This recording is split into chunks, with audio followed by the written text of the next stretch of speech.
पृथ्वीराज चौहान और राजा जयचंद दोनों आपस में भाई थे, तो फिर पृथ्वीराज ने राजा जयचंद की बेटी संयोगिता से शादी क्यों की? हमेशा इतिहास वैसा नहीं होता जैसा हम सुनते आए होते हैं। 12वीं शताब्दी की किताब पृथ्वीराज विजय और चौहान वंश के शिलालेख बताते हैं कि पृथ्वीराज चौहान की मां कर्पूर देवी थी, जो कुलचूरी वंश की राजकुमारी थी, न कि तोमर वंश की।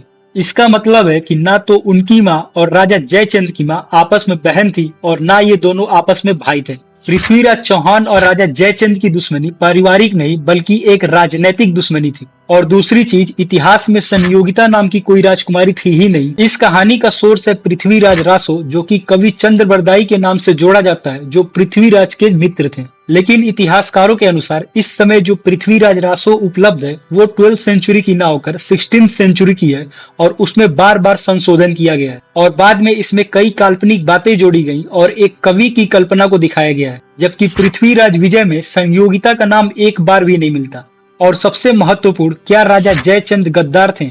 आजकल किसी को भी गद्दार बोलना होता है तो लोग उसे जयचंद बोल देते हैं, लेकिन क्या ये सच है? ना तो पृथ्वीराज विजय में और ना ही गौरी के फारसी इतिहासों में कहीं भी ऐसा लिखा हुआ है कि राजा जयचंद ने गौरी की मदद की थी या फिर उसे बुलाया था। अगर इस बात में सच्चाई होती तो गुरु इतिहासकारों ने इसे बहुत ही गर्व से लिखा होता कि भारत के एक राजा ने उनकी मदद की, पर उन्होंने ऐसा कभी नहीं लिखा। पृथ्वीराज के हार के बाद गौरी का अगला निशाना राजा जयचंद ही थे। 1194 के चंदवार के युद्ध में राजा जयचंद और गौरी के बीच युद्ध होता है और इस युद्ध में राजा जयचंद माटी के लिए शहीद हो जाते हैं। फिल्में और सीरियल बनाने वालों ने सही इतिहास ना उठाकर जिसमें उन्हें मिर्च मसाला मिला उस पर सीरियल बनाई और एक महान सम्राट पृथ्वीराज चौहान के चरित्र पर दाग लगा दिया कि उन्होंने अपनी बहन से शादी की और अपने मातृभूमि के लिए शहीद होने वाले एक महान राजा जयचंद को हमेशा के लिए गद्दार घोषित कर दिया। इस वीडियो को जितना शेयर कर सकते हो करो और लोगों तक सही इतिहास पहुंचाओ। इतिहास किताबों से और रिसर्च करके पढ़ो, ना कि टीवी सीरियल और फिल्मों से।